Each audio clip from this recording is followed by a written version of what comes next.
Hi, everyone. My name is Susy, and I'm literally my mother's slave. Like a genie in a bottle, I make her every wish come true. Okay, so I don't really have magic superpowers, but still. You see, my mother and I have our own small business. We sell brass jewelry. Some pieces are ready-made, but we do take custom orders as well. Our workshop is full of custom orders. They're our most popular, and there are lots of thankful letters filled with high praise in the mailbox. But all of these letters are for my mother. Customers are pretty sure that it's my mother who does all the work and designs jewelry. She gets all the glory, as well as the money and interviews for different TV shows or newspapers, and to be honest, I'm okay with this. Fame and recognition are not my goals. I just want to get to do something that I love. The problem is that I can't do that anymore. I work for 20 hours straight every day, almost without any rest. Chemical vapors hamper my breath, and I can barely go out.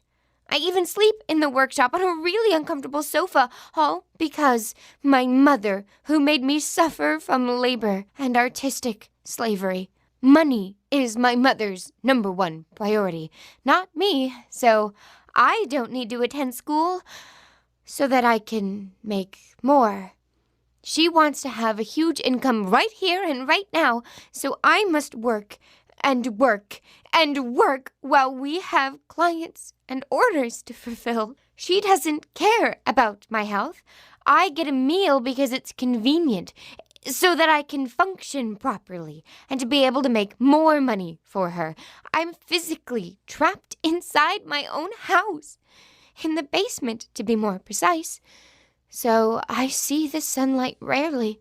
My mother lets me out only when guests or reporters come, but she insists that I must sit still and smile and admire my mother's non-existent talent. It's me, Susy, who makes all the jewelry, draws the sketches, and creates beautiful patterns. It's been a while since this job felt like my favorite hobby. Now it's just hard, unpleasant work. Although, I do remember, it began just as an ordinary, amusing thing. It was some kind of school project. Our class's science teacher asked us to explore conductivity. While reading about it, I found some interesting information about electroplating. You see, it's a process of covering different objects with brass using a current in several liquids. I was really excited about it. It seemed cool. At first, I was just learning, trying to make various things for the project. I covered leaves, pine cones, and even a dead fly. It came out so pretty that we ended up making it our logo. It sounds ridiculous, but at that moment, my mother even scolded me for wasting my time on such nonsense. Although she only considered it a pastime, she still bought reagents for me, so we've never had any problems with it. One day, the earrings that I made out of rose petals were exhibited at the science fair in our school. That was the beginning of the end. At first, my mother just asked me to make one jewelry set in the same style. She ended up getting lots of compliments from coworkers, and her headmistress even asked for the craftsman's contact number. My mother was very glad and praised me a lot. Then she brought me some sketches that her headmistress had made and requested another set. I had some free time, and I gladly agreed. I had hoped that it would lead for a good bonus for my mom. Although, at that time, all of our relatives and friends had already got some jewelry from me and was placing orders. I figured I could still make another batch for my mother's headmistress. It was for my mom, after all. After several orders, my mother started to charge people for jewelry made by me. Still, she kept the true craftsman's name a secret. Then we discussed everything and decided to make a business that will bring us more money every day. My mother told me that she will take over everything except production. Indeed, she made all the photos, created a website and Instagram account. She started advertising and came up with a name for our brand. My jewelry got its emblem, the one with the fly, and with a name. My mother's name.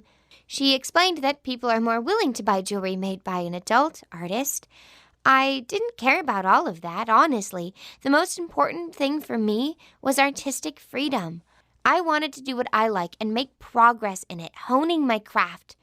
But with time, the number of orders grew, and I couldn't create something new because I was forced to do what others wanted.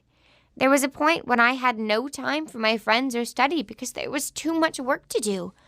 My mother started to take those things away from me. I think it was her way of helping. At first, she cut off my communication with friends. "They do not appreciate you," she had said. "You will find other ones later. Better ones. For now, our business is far more important." I believed her and stopped spending time with people who wanted to know me only because of my free, stylish jewelry. I thought they were just taking advantage of me. Then she let me skip classes whenever I didn't think I was able to finish the orders. Mother kept lying to my teachers and school administration about our so-called traveling or my fake sickness. They believed her. Nobody will suspect an apparently doting mother of actually exploiting her own child. And I was happy to skip school. I mean, wouldn't any kid be excited to stay home? The end of the story, though, is rather sad. Now I'm locked in the workshop all the time, working like I'm an elf from a tale. I see no sunlight as well as a normal life. My mother will never let me go. She wants a lot of money, and I can get it for her. She left her job and now lives life to its fullest, advertising my work and attending parties and TV shows. She even managed to get a nice vacation on a sunny island, while I was locked in the workshop. My only joy is the internet connection that I still have. She couldn't take that away from me because I should find new ideas and get inspiration from there. Unfortunately, so rarely do I have rest that I'm actually able to talk to people online. And while she doesn't see that, unfortunately, nobody believes me and won't come and save me. They think we're just a happy, successful family. My name is Emma, and I'm the most successful woman in this town. But I'm pretty tired of my daughter who is always whining and complaining about her life. I always envied other parents whose kids were responsible and independent. My friend's son started to earn money and support his family at the age of 15. I wanted the same, and that's why I tried to make my daughter at least hand out some flyers. She was old enough to get a job. My husband left me when Susy was a little child. Even though I hired babysitters, it was so hard to manage alone. I was not selfish, just very tired. That's why I wanted to have some rest and finally relax. But Susy didn't want to work. She asked me to provide her with pocket money and spend all her free time with friends, as if she had the whole eternity to spare. Just imagine how happy I was when she finally found a hobby. In the beginning, I didn't take it seriously. The idea of jewelry out of sticks and leaves seems like a bunch of nonsense. I didn't realize that it might actually come out pretty nice. I asked for one jewelry set for myself to support Susy. Psychology books about teenagers guide us to encourage the endeavors of our kids. So I did it, and was very surprised by the feedback of my coworkers. They adored those simple earrings and necklace. I was convinced that ladies from my department were too stylish to wear such plain things. My boss preferred only exclusive and expensive jewelry. And apparently, they found the craftsmanship of my daughter good enough. Certainly, I took a chance and tried to make the most out of the situation. It's my daughter's turn to help me earn some money. Imagine my surprise when the number of orders began to increase. Our income kept rising as well as the demand for this plain stuff, which became unique and exclusive in the blink of an eye. I even was trying to find unusual leaves and sticks in the nearby park myself. Just imagine how silly I looked when the police officers were trying to arrest me, when they saw the works of my daughter and let me off. I was not planning to take the authorship, but then I thought that people will trust the adult person more. I was attractive enough and already posted my photos with our jewelry on the website and on Instagram. So it was quite rational to be the face of the brand and also the owner. I personally led all the promotional projects. Susy didn't care about all that. She just wanted to do what she likes. The only thing that bothered me was the rate of my daughter's work. She performed pretty slow. All the time that she spent with her bumbling friends, she could use for preparation, grinding, or whatever she needed for work. So I terminated all that silliness and let her work without any distractions, as long as we are so successful. Everything is really cool right now. Business is set up. Productions keep running. I wish Susy would stop bothering me. What's wrong with her? She does what she likes, earns money for her mother. Why does she keep whining as if she's the only one who can make jewelry? I try to make her believe that she is not exceptional or something like that, but she cries even louder and asks to let her out of the basement. I hope that with time she'll understand me. We are making money for her future, and I wish her the best. We'll see what choices she'll make while bringing up her own kids. Hi all, I'm Nicole, and my best friend betrayed me. Whatever happens, happens, that's true, but her betrayal had almost ruined my entire life. When Judy and I were kids, we weren't even friends, to be honest. We just studied in the same class and almost never communicated all throughout elementary school. But when we got transferred into middle school, both of us ended up in the same class with no other former classmates around. We knew nobody there except each other. That's why we banded together. In a few years, our forced friendship turned into a real one. Judy became my first and very best friend. We shared all of our secrets and spent a lot of time talking about all sorts of things.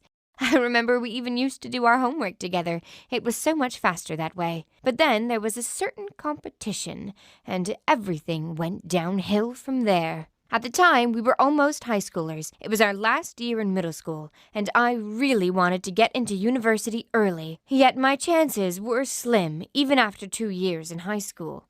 I could become a university student, you see, but my parents, well, they couldn't afford it. And then there was a very special competition dedicated to this rare event. Each of the competitors had to present his or her own project, defend it, and receive a score for a future university application.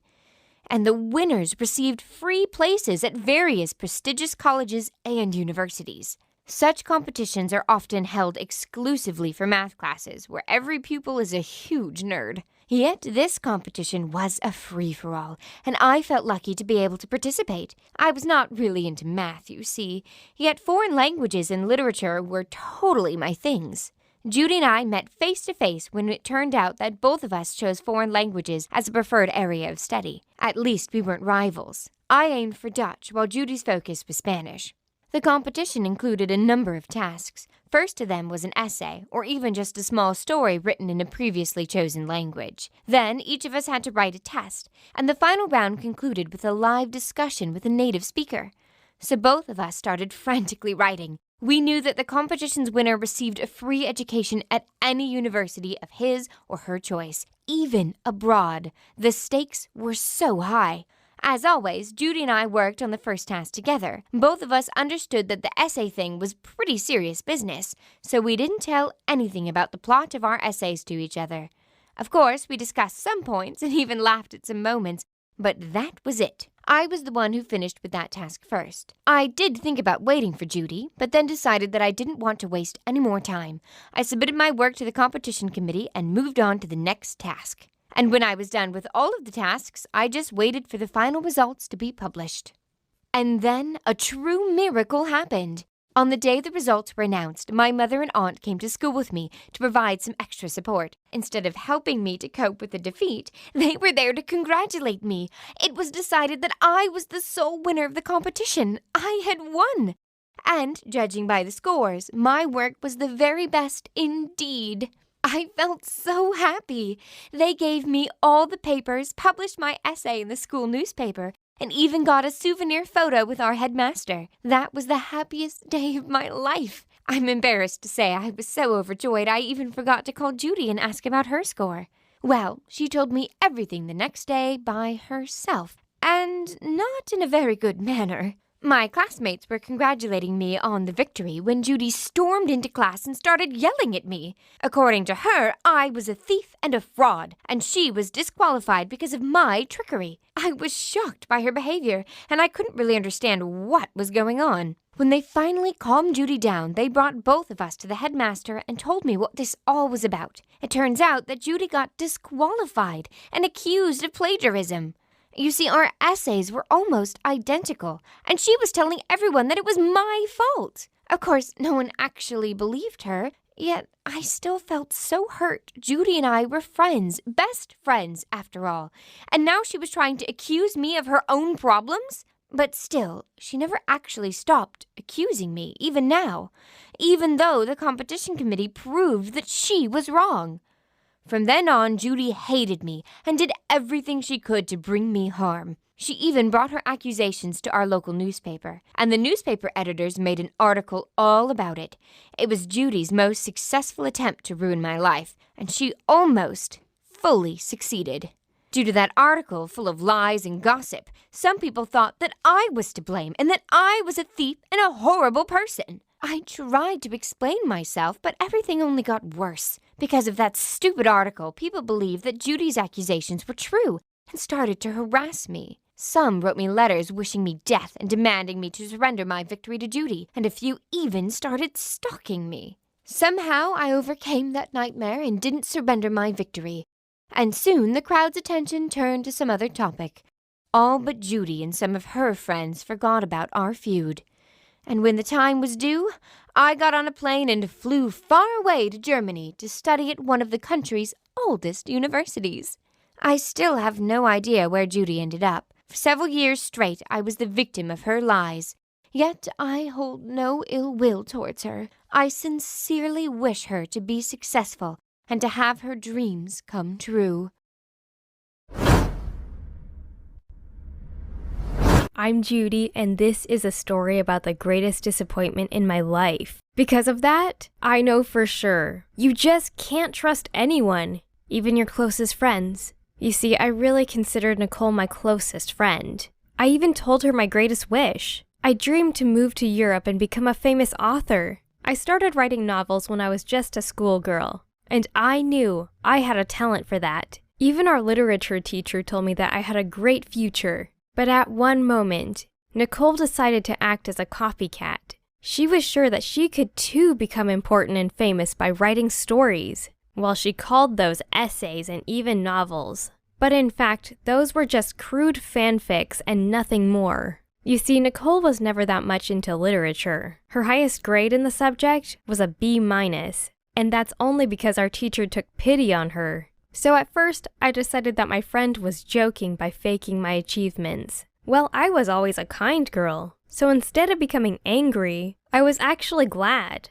It's always good when you have more things in common with your friends, isn't it? So I decided to help Nicole with her writing. I was her voluntary editor. I told her how to write, what metaphors to use, how to make a plot, how to build characters, and so on and so forth. I had really high hopes for that competition. If I won, my greatest dream would be close to becoming reality. Some publishers might have noticed me and maybe allowed me to publish my works. I was so excited that I didn't suspect a thing when Nicole offered to work together on the first task. Well, we were already used to making home tasks together, so there's that. It was so foolish of me to discuss my essay with Nicole. I've told her not only about the small details, I've actually told her about the plot of my work. Well, don't forget, I considered her to be a trusted friend after all. Besides, the discussions were often quite useful. You never know what new ideas you get from those. Somehow, Nicole managed to finish her work first. At the moment, I was even proud of her. I was sure that the lessons I taught her weren't in vain. But in reality, she submitted her work first, so that I would never be able to prove to the committee that she stole my ideas. And I never suspected anything until they summoned me to the principal. The members of the committee disqualified me, accused me of plagiarism, and prohibited me to enter similar competitions ever again. And they showed me Nicole's work as proof. I was genuinely shocked. It was my work. It was the concept on which I spent several years. All the details, all the characters, all the plot twists. Everything got blatantly stolen. I felt as if my life's work was taken from me. I was literally devastated. Nicole never even cared to change the names of my characters. Our works had only a couple of differences, and those were the details and plot hooks I made after Nicole submitted her work, and we stopped our cooperation. I tried to prove that I was right. I showed the committee my phone notes that I made years before the competition, but no one believed me. I was kicked out. That's how Nicole was declared the winner of the competition with my work. And that's what you call justice? Of course I took my revenge. I never pitied my former friend. I actually took joy in people harassing her. haunting her, telling her to die in disgrace. Well, at first, I kinda hoped that she confessed her guilt and surrendered her win to me. Of course I was wrong, because Nicole had no shame, so I just enjoyed the true justice. Now, I finally became successful. Soon after I graduated from school, I made a contract with a publisher, and they've recently published my 3rd book. So now I'm pursuing my career as an author, and concurrently studying at the university. It's not the university of my dreams, yet it's a very respectable one, and I'm still sure that Nicole's horrible actions will hit her one day.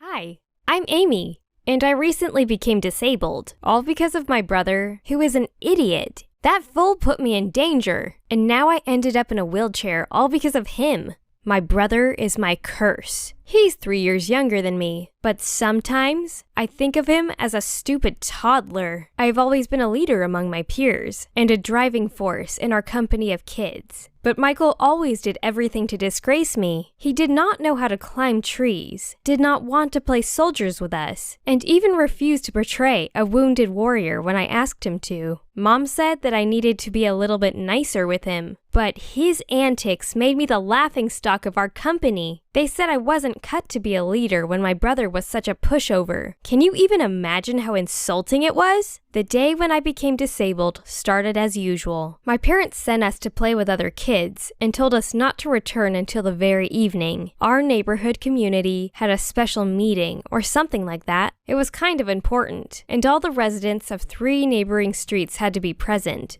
Therefore, our company of kids grew to gigantic proportions. Sad thing was that the nearby clearing, the best location for a game of tag, was closed due to some pipe repairs. Once, I even overheard my mom's bitter words about the only place suitable for our games in the whole neighborhood got closed for good.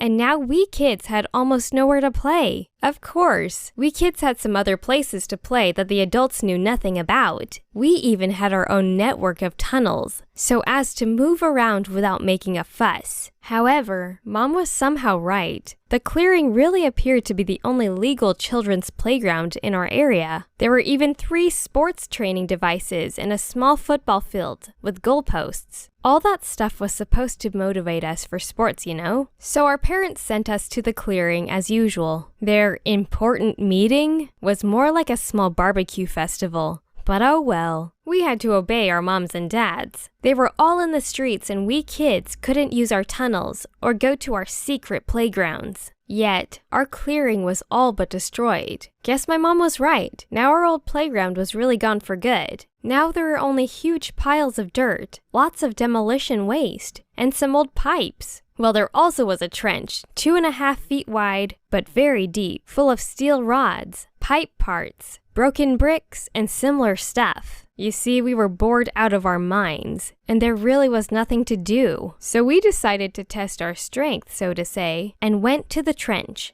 Everything was fenced there, of course, but the safety lines meant nothing to us. All things considered, it was really kind of stupid. Well, many kids ran away at that point, afraid of playing on a construction site. Yet the boys and girls I always considered my team followed me. And of course, Michael stayed as well. Well, not really his own volition, to be true. That little brat peed his pants in fear and tried to run away. At other times, I'd let him run away, but kids from my team laughed at me. So I grabbed his hand and dragged him there. I needed to jump that trench. I needed to prove to my friends that me and my brother weren't cowards. So I dropped Michael somewhere near the trench, took a running start, and... You see, I made a number of similar jumps earlier in my life, and I was always successful. But this time, I felt Michael pushing me just near the trench. Because of that, I slipped and wasn't able to do a good jump. My leap was a failure.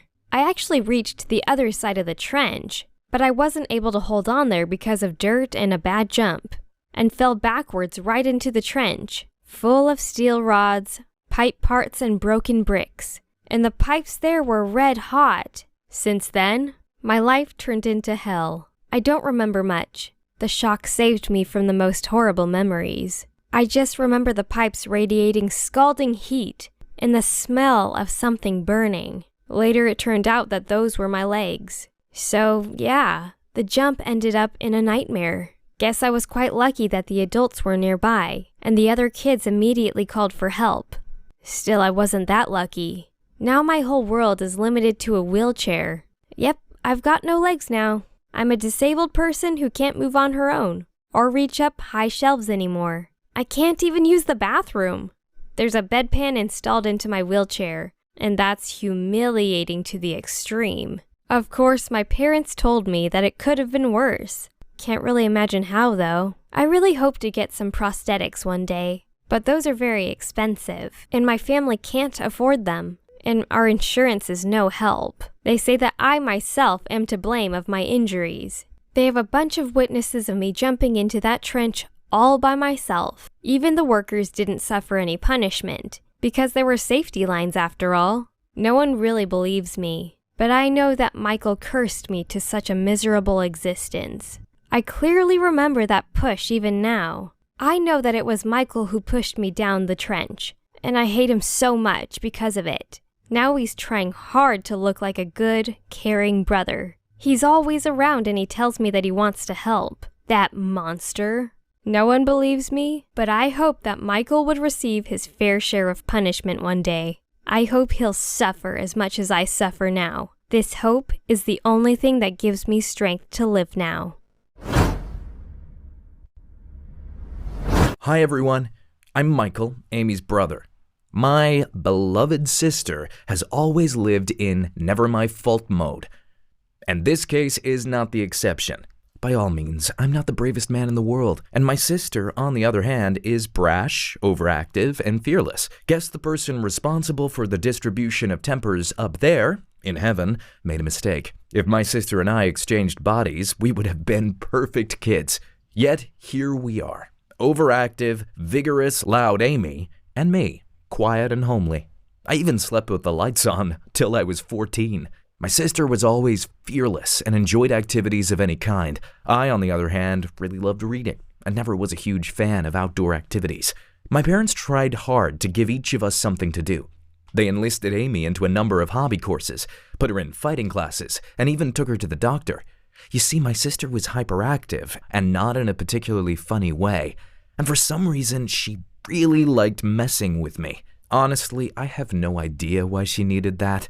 Apparently, she believed that I was to blame for all her problems. According to Amy, I was the reason the boys laughed at her, and she got bad marks only because of me. Don't ask. I don't see any kind of connection either. It seemed to me that if suddenly the world began to crumble, she'd declare me the culprit. Our therapist said it was her way of expressing jealousness. Obviously, that didn't make me feel any better about my sister. So many times she humiliated me in front of the others. To be honest, any other boy would already show his sister who's the boss. I, on the other hand, tried to ignore her. I didn't care about any of her accusations. I just wanted to be left alone. Funny thing is, she always fancied herself as a leader. Despite that, the majority of kids considered her a sadist and a psychopath. They also pitied me. As for me, I always tried to keep my distance, both from my sister and those trying to pity me. I wanted to be left alone, and that's it. The accident at the clearing was horrible. To be fair, I always thought that the clearing should have been closed for good.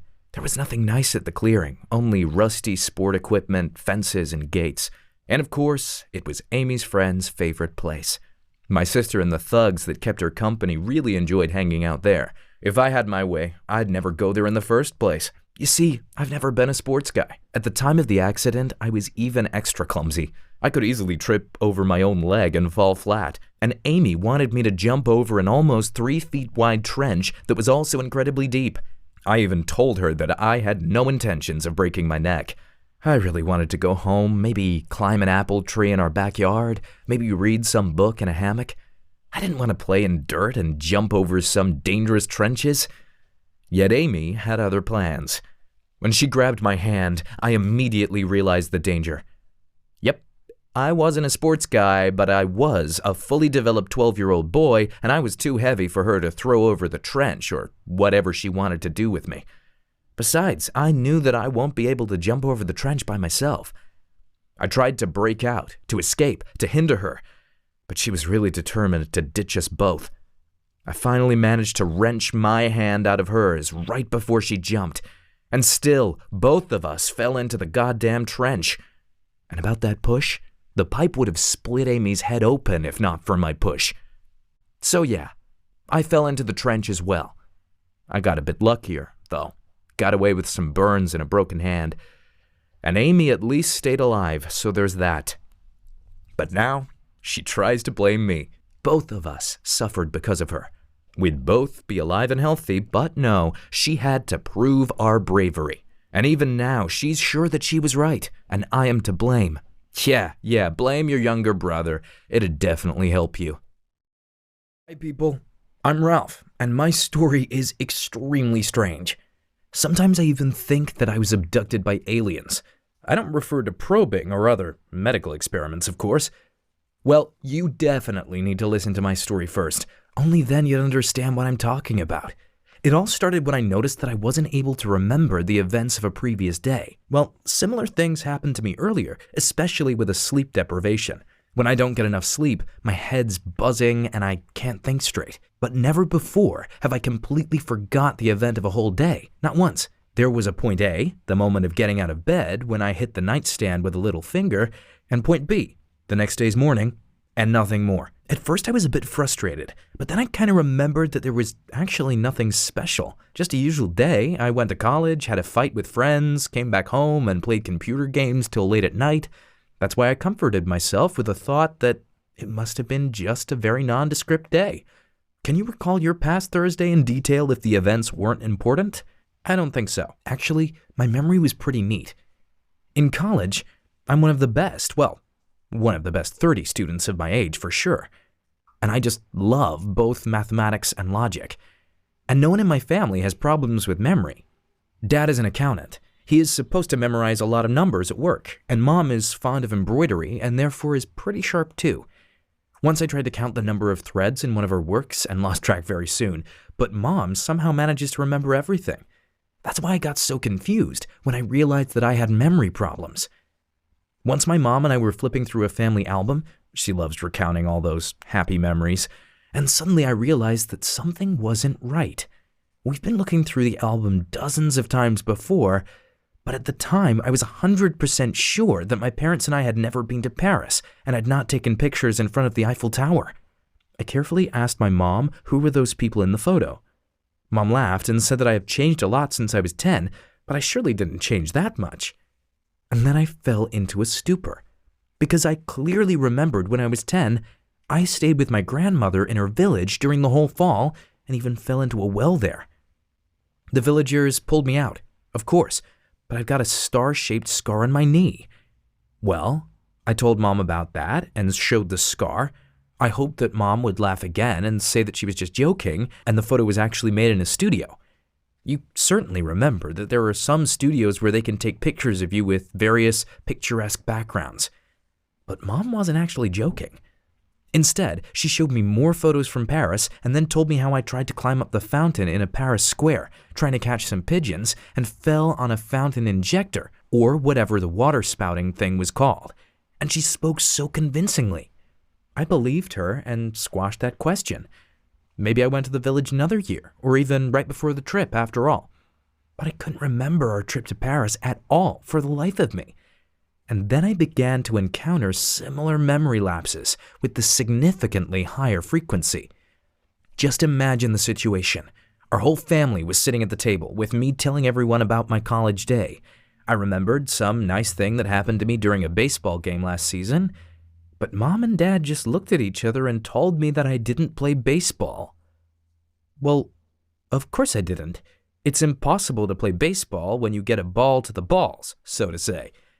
But then Dad told me that it never actually happened, and I did not play baseball at all, not only that season. And Mom began crying for some reason.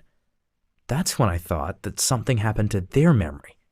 It's probably okay not to remember some event or even a couple of events, but they actually tell me that my whole past is wrong, and that's quite horrifying, to tell the least. At first I tried to talk some sense into them. I told things that I remembered myself, brought some classmates who confirmed my words, but everything was in vain. It was as if someone had replaced my parents' memories together with album photos. Or maybe the parents themselves were replaced. I've never thought about that before, but it seems to me that some conspiracy theories do not lie. It sounds like utter nonsense, but now I'm really ready to believe that my parents were abducted by aliens. You know, I'm really scared about my parents forgetting my real past. What will they forget next? Maybe tomorrow in the morning, they forget that I'm their son. And most importantly, I have no idea how to help them.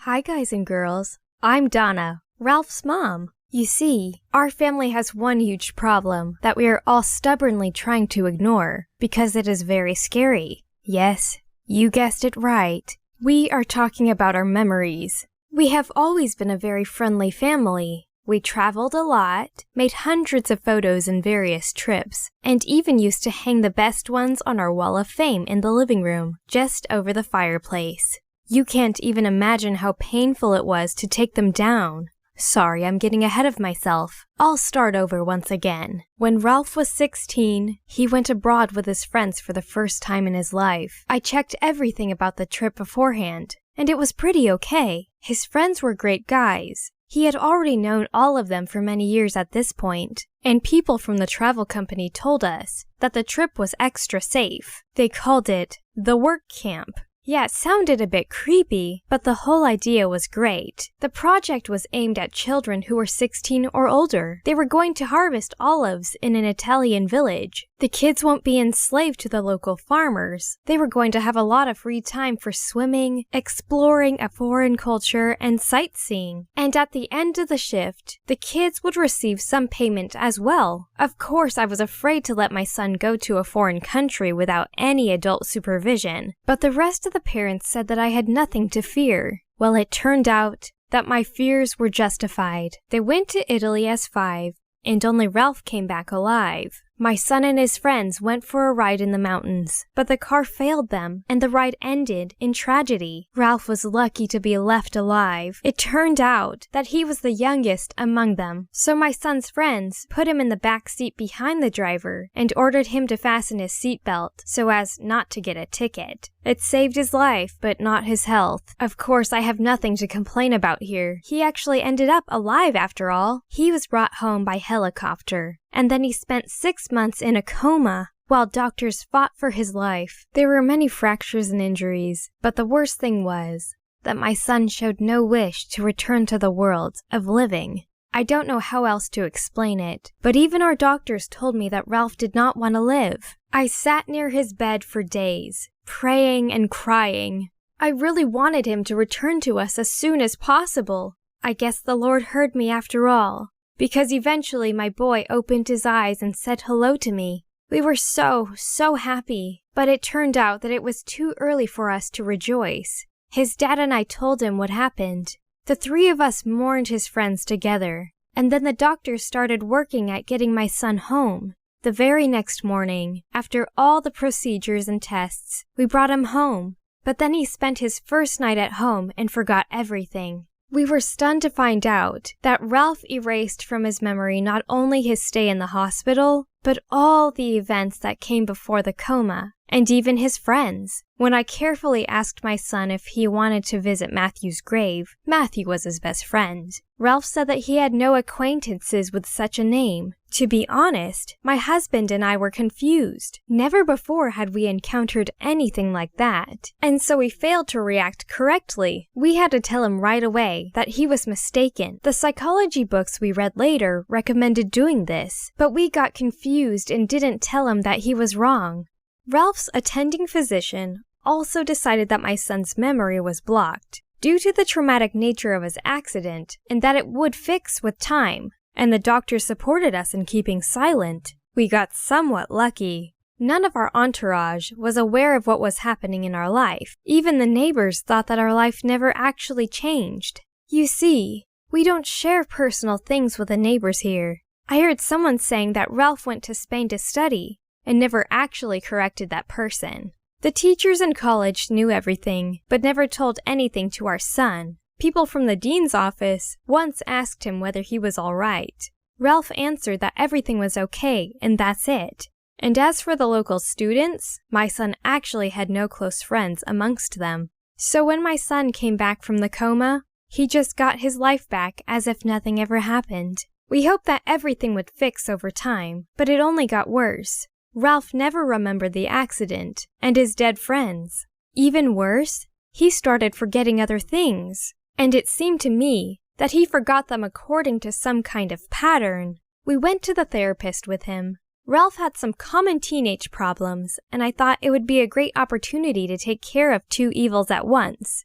I don't know what they were talking about. No one let me be present at a session. But later, the therapist said that Ralph's memory was actually making up some constructs to replace the lost bits, and it used some of the fragments and image pictures from his everyday life now. The therapist accused us of this problem. According to her, we should have immediately turned to professionals as soon as we recognized that something was amiss. But now our son has already constructed a false past for himself. One great lie of a memory that had nothing to do with reality. And judging by the fact that a large part of the past has already been fixed, the rest of the memories would adapt to it and also change. As a result, we are going to get either a mentally ill child or a person who's completely alien to us, all because of one accident, one injury, and one mistake, which costed us everything. I cry every night, and I'm sure that my family did not deserve such a nightmare. But I really have no other choice. Now I can only weep and try to fight my son's false memories for his own sake. At least Ralph doesn't become furious when I tell him about the events in his real past. Hi everybody, my name is Anne, and I have an incredibly terrible story which is more like a horror movie, but that's my real life. Ever since I can remember, I lived in a block of flats, first with my parents and then by myself when they decided to move to the countryside for their retirement. Our flat was an ordinary one with 2 rooms, in a normal house like thousands in the country. The audibility was incredible. Like when you sneeze on the 3rd floor, someone says bless you from the 1st floor, and you hear the voice from the 9th asking you to be quiet. Well, if you've lived there, you know what I mean. Just a friendly reminder, I've lived my whole life in those conditions, so I unwittingly learned to ignore the piano from the neighboring flat, someone's conflicts, children running on the ceiling, and cats screaming during their mating season. It was like background noise which I can't avoid. When my parents left, it became a bit more quiet because I'm a silent person who doesn't talk a lot. But it was still noisy. Cars riding by the window, and also an airport was close to the house. Well, it didn't bother me. When I turned 19, I decided that I was done. I wanted to move to the countryside. My parents suggested moving with them, but they lived far from my university. So with their approval, I sold that flat and bought a little piece of land in the countryside. The plot was about 5 hectares, but I was okay with that. I bought it to live, not to be a farmer. There were advantages, starting with a good road and ending with a forest right by the window. The closest neighbors lived like 500 meters away from me. The house looked pathetic. It was a terribly small room symbolically separated into a kitchen and a main zone. The money left from the flat was invested into the house. I made a decorative partition, sanitary facilities, and in the end, got a nice house for a lonely student as I am. As I've already said, noise doesn't bother me. So first, I didn't notice that something strange happens. Like, yeah, someone goes around loudly and screams sometimes. That wasn't a surprise after my whole life in such conditions. So I just studied and ignored that, grumbling at annoying neighbors and kept getting settled. But once I complained to my friend, she wondered where the noise was coming from. I live in a countryside with not a single soul living around. And she asked like, are they really that noisy? And I suddenly realized the noise came from the wall, not from the neighboring plot. but like someone goes by my window. I got out of my friend because I got really scared and decided I had audio hallucinations. Phantom screams! LOL. Well, I found out what the noise really was, which I wasn't cool about.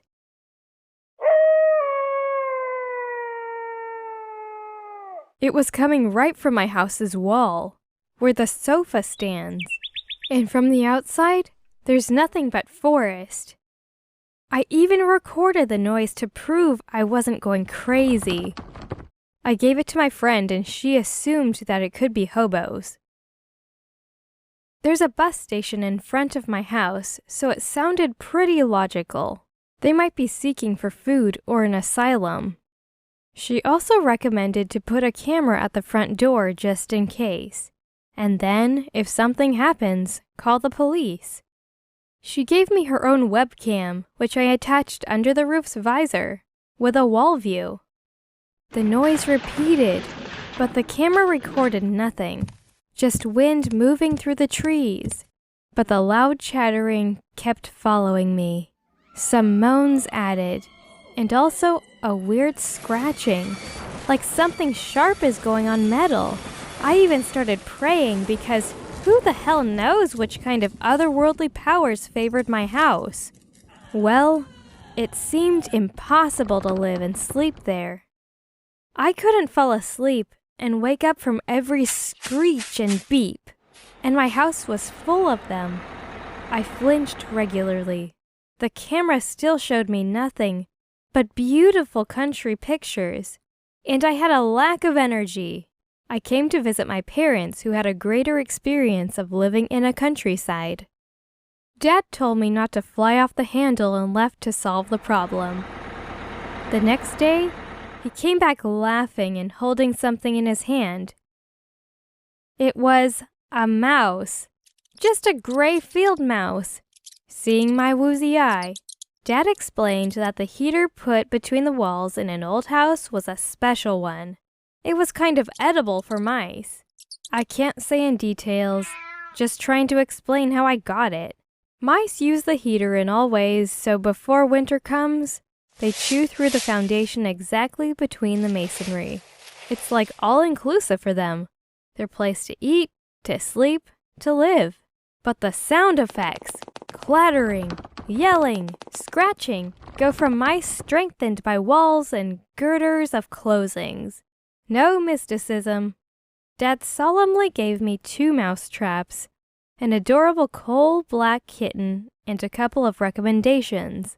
Since that I wasn't afraid of noise.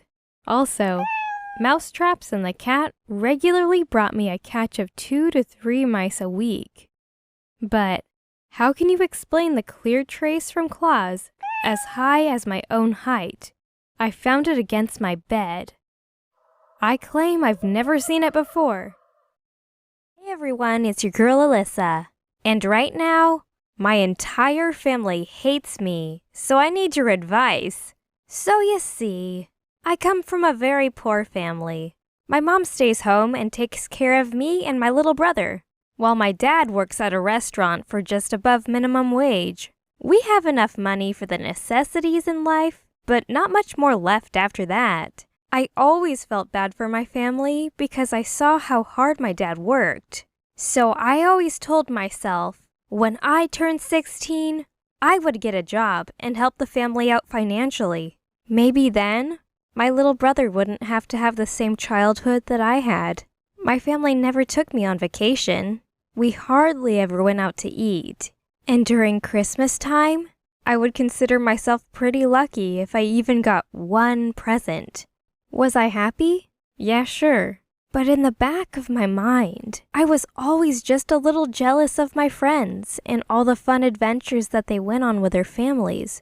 Well, the year finally came when I turned 16, and I was ready to join the workforce. I love beauty products, so I applied to every makeup store in our town. Sadly, only one called me back for an interview. It was my first interview ever, so I was super nervous and wasn't prepared at all. That's a lesson for you all. Always come prepared. Well, no worries. I always had a backup plan. If I didn't get a job at a makeup store, I would just work at the restaurant with my dad. I was a greeter and a waitress. I actually really enjoyed that job. I met lots of new people and also had a really great time talking to the regulars. I was planning to give my parents half of my paycheck to help them out. However, as time went on, they kept guilting me into giving them more and more money. If I tried keeping any of the money for myself, they would say, I loved myself more than the family. You see, I don't want to live the same way that my parents do when I'm their age. So most of the money I earned from my job went into my savings account. But my dad had access to this account and would see that I have thousands of dollars saved up, whereas he is in debt. He said I'm not doing anything with the money, so why shouldn't I just give it to them? Without my permission, he then took all the money out of my savings account. However, our living conditions didn't get any better. Instead, I saw my mom come home with a new purse, and Dad would come home with some really expensive shoes sometimes. I couldn't believe it. He was trying to make me feel bad for being selfish. But then they get themselves all these fancy designer clothes? I tried hiding some of the money I earned, but my dad always found out. I even thought about quitting my job, but that would just make my dad more angry. So instead, I came up with a plan to get fired. All I had to do was drop a couple of plates and show up late, and within 2 weeks, the manager would let me go. At first, it was nice having more free time for myself. After all, nothing changed around the house except Mom and Dad didn't bring home any new purses and shoes. However, I really missed saving money, so I had to think of a job where I can get paid in cash. That way, my dad would never find out. That's when I got this brilliant idea. So you see, there's a boy at school that likes me. He's a total nerd, but he's really sweet. I'm not really friends with him only because we have no common interests. He's into computers and video games, whereas I'm more interested in beauty hacks. That's when the idea hit me. He has a really fancy camera, and he is incredible at editing photos. I told him I would be a model if he takes pictures of me and makes them look gorgeous. He started blushing and said he would love to. I went to his house after school and started brainstorming with him how we can make money off of this. He said it may take some time and we may need a little luck, but if we can get a good following on Instagram, we can reach out to companies and advertise their products in our photos. He can get people to click on our picture by adding amazing special effects. And he said it would be my job to make people want to stay by offering useful beauty hacks. Well, it took us over a year to build an Instagram following, but we finally made it work. He took amazing photos of me using beauty products and edited the background to make it look like I was on a mountain or under a waterfall or something else epic. These pictures were more than just advertisements. They were art. We had a lot of followers, so we made good money by making brand deals with cosmetic companies. Eventually, we were making $1,000 a week. When he gave me my share of the profits to me in cash, he asked me what I was going to spend it on.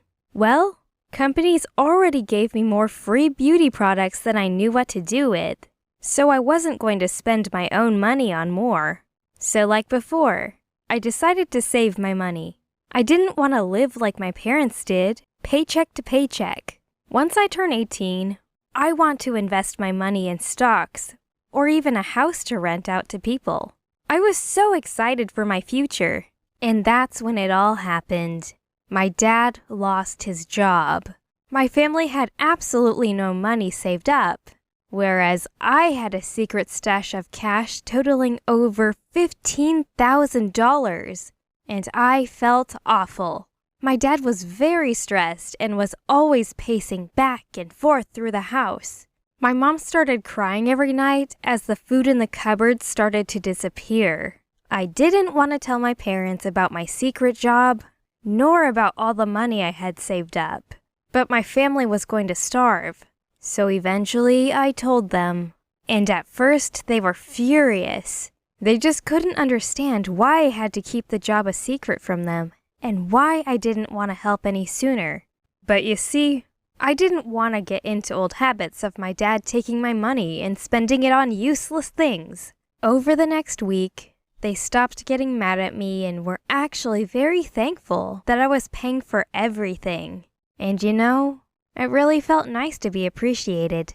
But weeks went by and then months, and my dad still hasn't found a new job yet.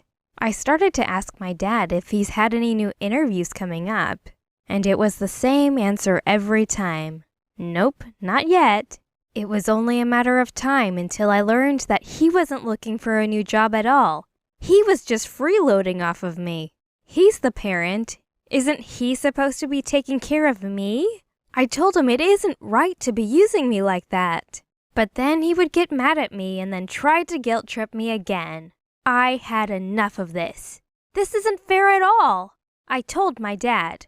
By the end of the month, I would stop giving them money. And then suddenly, his anger turned into sadness. He even stopped talking to me. But that didn't mean he would stop talking altogether. Oh no. He kept talking. But to my uncles, aunts, and even grandparents. He told all of them how terrible of a person I am, and that I have thousands of dollars saved up, and how I'm not willing to help them. I can't believe this. Why should I have to carry the financial burden? Why can't my grandparents loan my parents some money? Why does the rest of the family get a free pass? I guess it's because I have more money saved up than them. As time went on, it kept getting worse. Thanksgiving was at my grandparents' house this year because my parents didn't have enough money. From the moment I walked into my grandparents' house, I was getting dirty looks from everyone. They sarcastically asked about how my business was going and if I had enough money for myself yet. Every time I tried to explain, they wouldn't listen. There was just no reasoning with these people. But that wasn't the worst of it. My feelings were truly hurt at dinner time. We all stood in a line at the kitchen counter to serve ourselves some delicious Thanksgiving food. Even though everyone was rude to me, I was always taught to respect my elders by letting them go first in line. While waiting, my mouth was just watering just at the smell of the food. My grandmother makes the best mashed potatoes and her garlic bread is to die for. But of course, what more iconic food at Thanksgiving than a fresh turkey? I went to grab a slice of turkey, but my grandma hit the back of my hand with a spoon and said if I don't feed my parents, then why should she feed me? Are you kidding me? So I sat there at Thanksgiving with an empty plate. Guys, I really need your help with this one. My entire family hates me and I don't know what to do. Should I keep giving my parents money and let my dad continue to use me? Or should I look out for myself and continue to be shunned?